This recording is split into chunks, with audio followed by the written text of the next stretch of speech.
Hey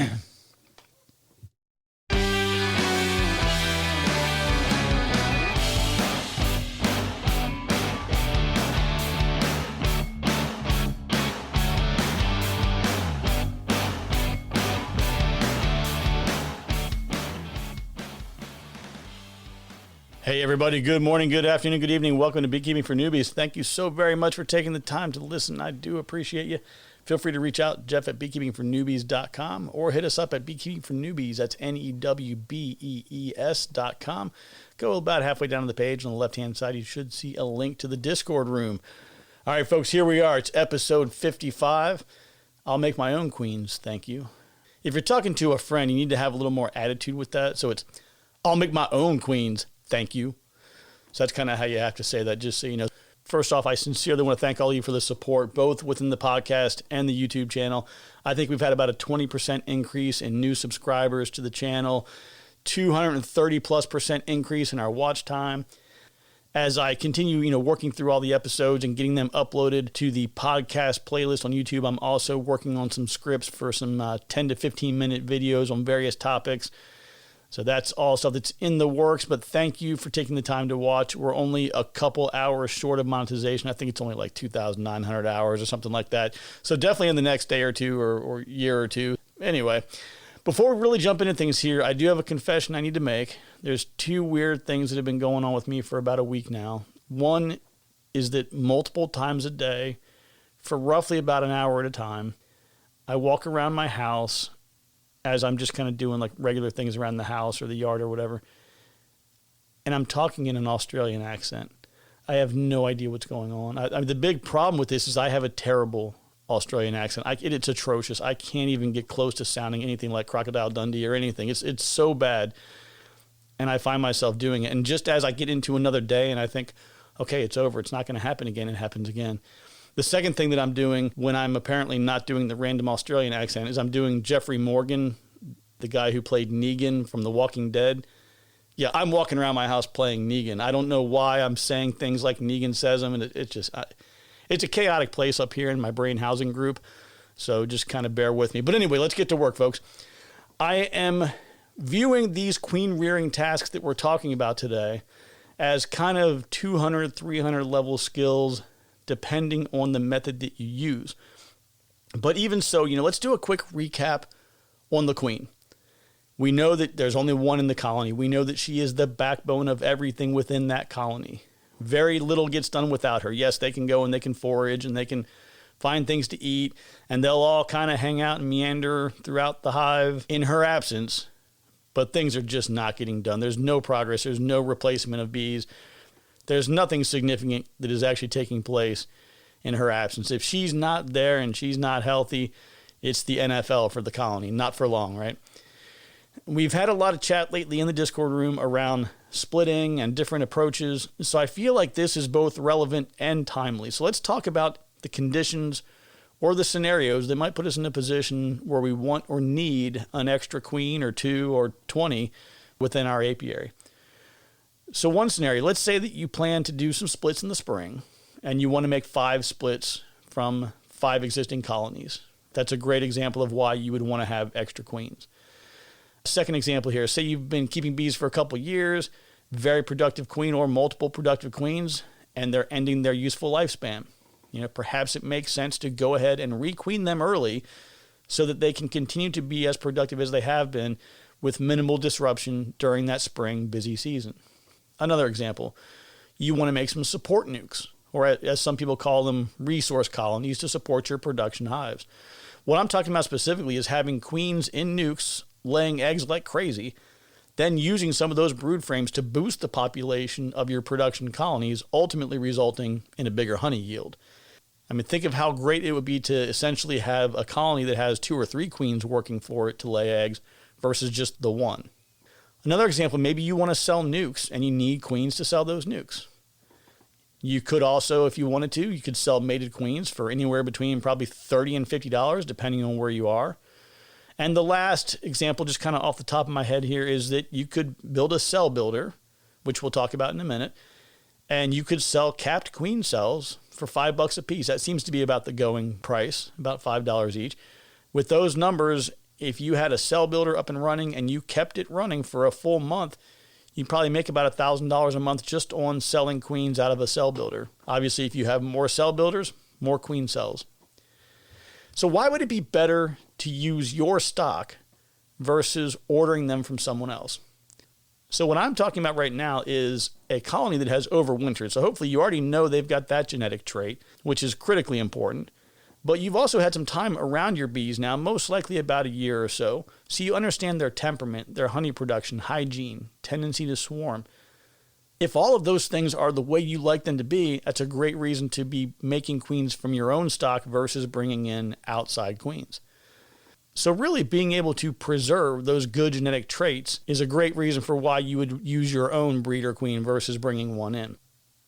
Another reason is there's no potential weird issues that could happen with the delivery of your queen. As an example, years ago, I had 2 queens that were on order. I was set up for all the notifications and all the alerts and never got an alert. I thought, okay, maybe there was a delay of some sort.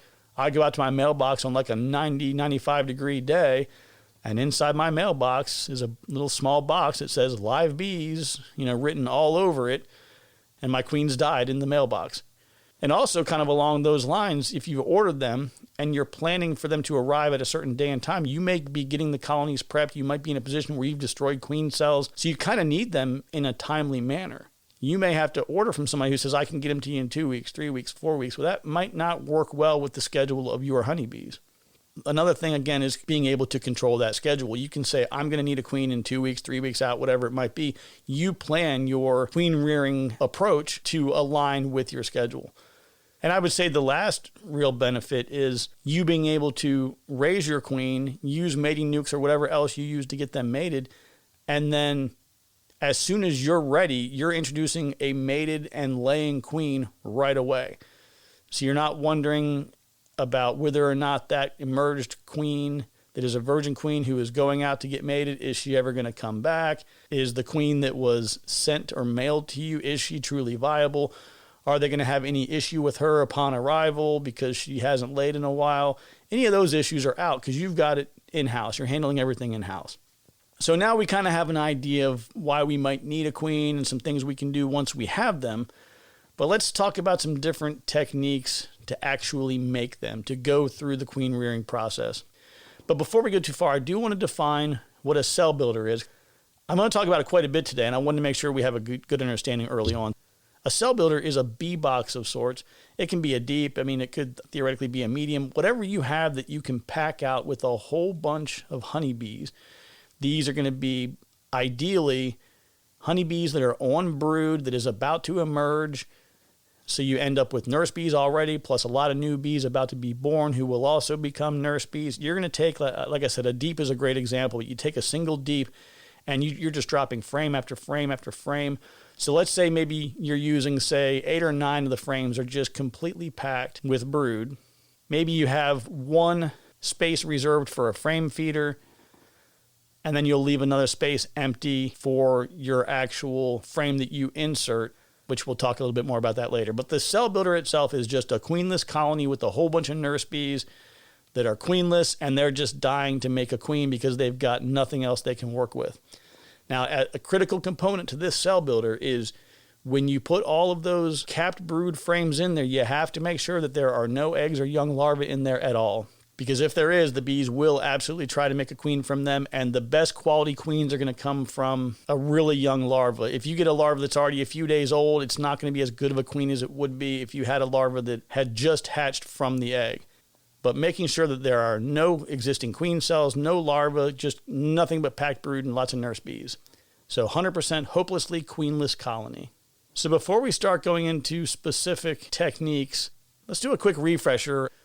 So the first important thing to keep in mind is to be thinking about when bees are typically, naturally making queens.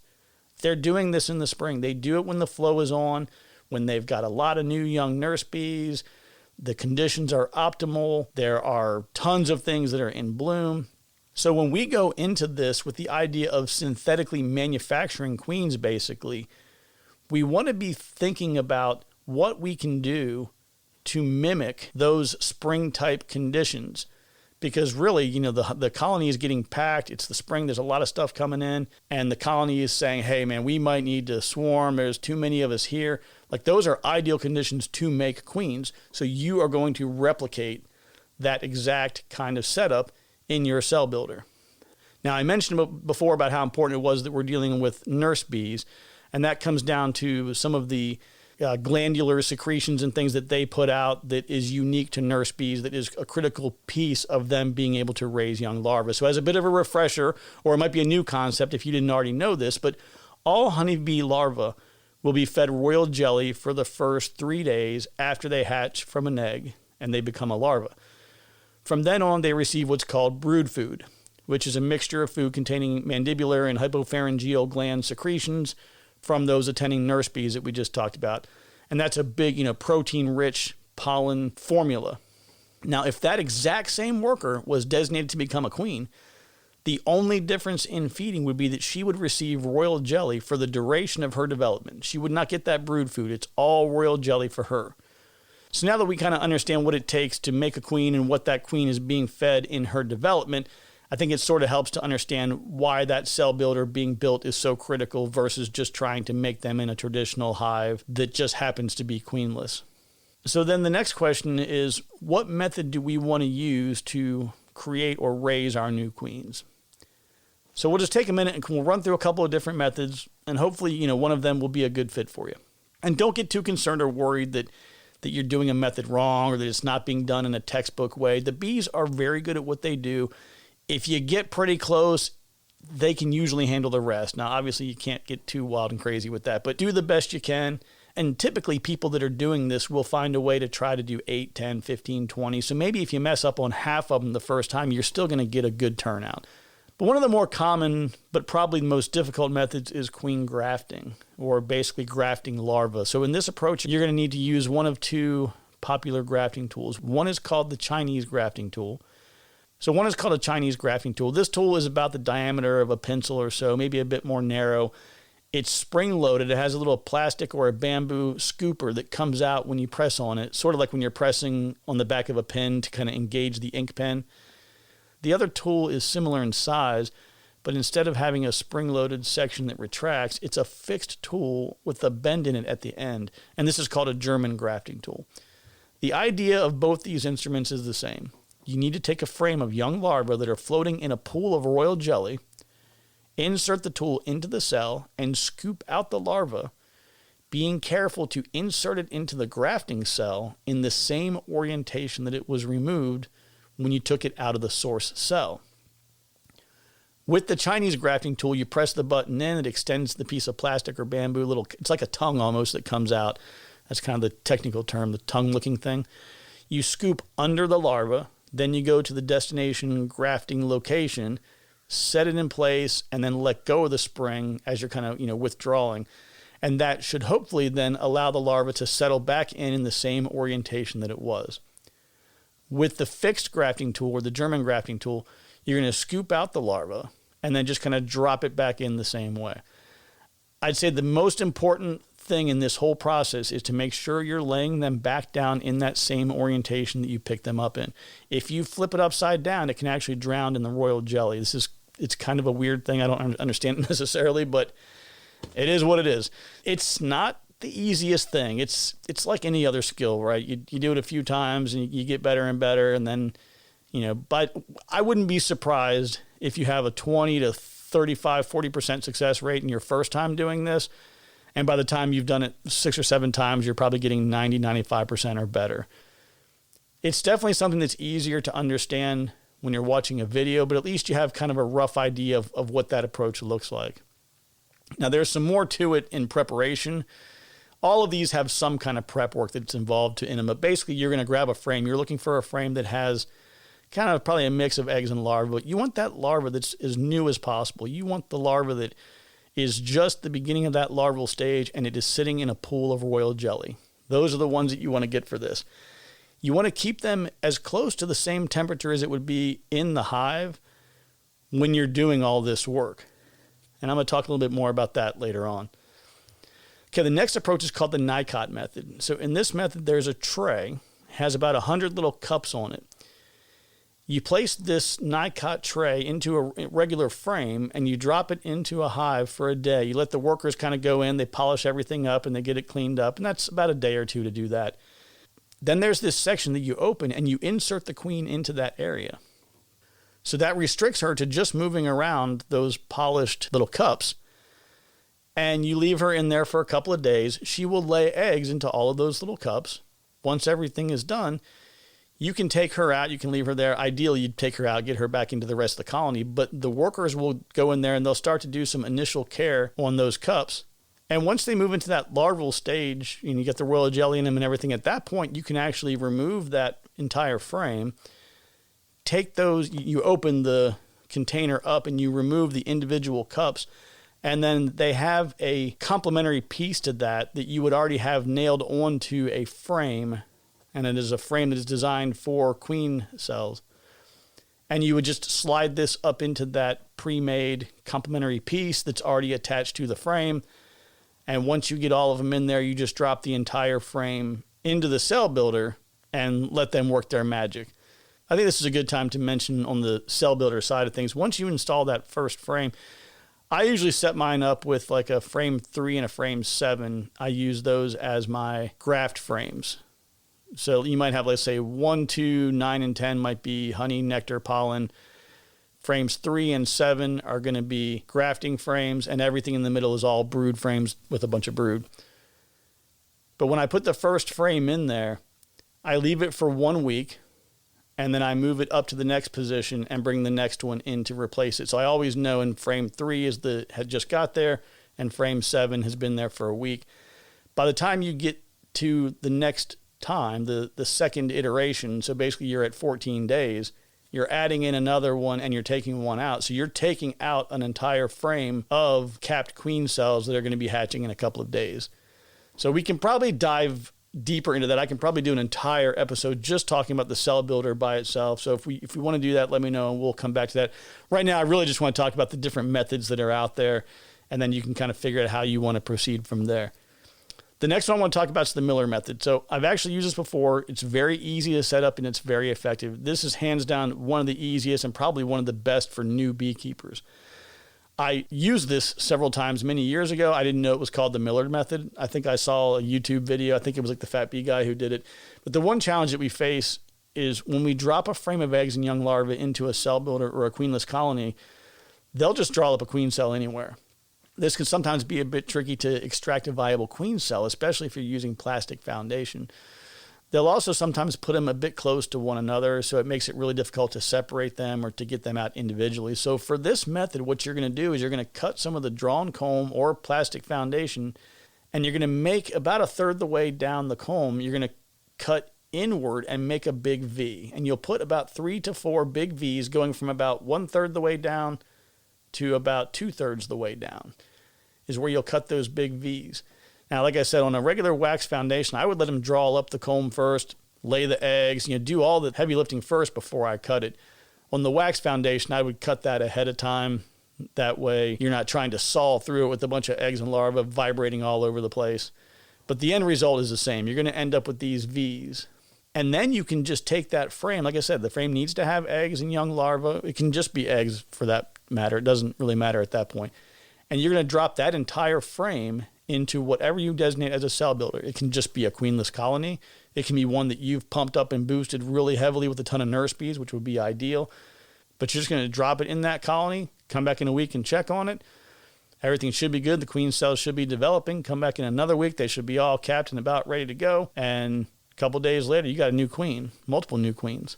One recommendation that you can do before you drop that frame into your cell builder, though, is if you go down those V's, because what they're going to do is they're going to build the queen cells all along those V's, and it'll be a lot easier to kind of cut them off those edges.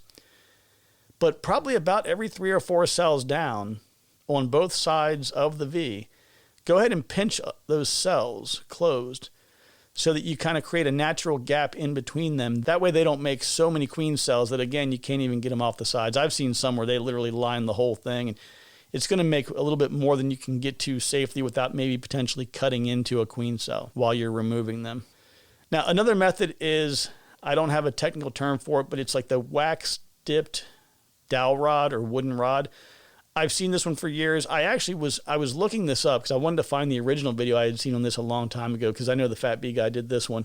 And I saw Jason Chrisman, I think his name is.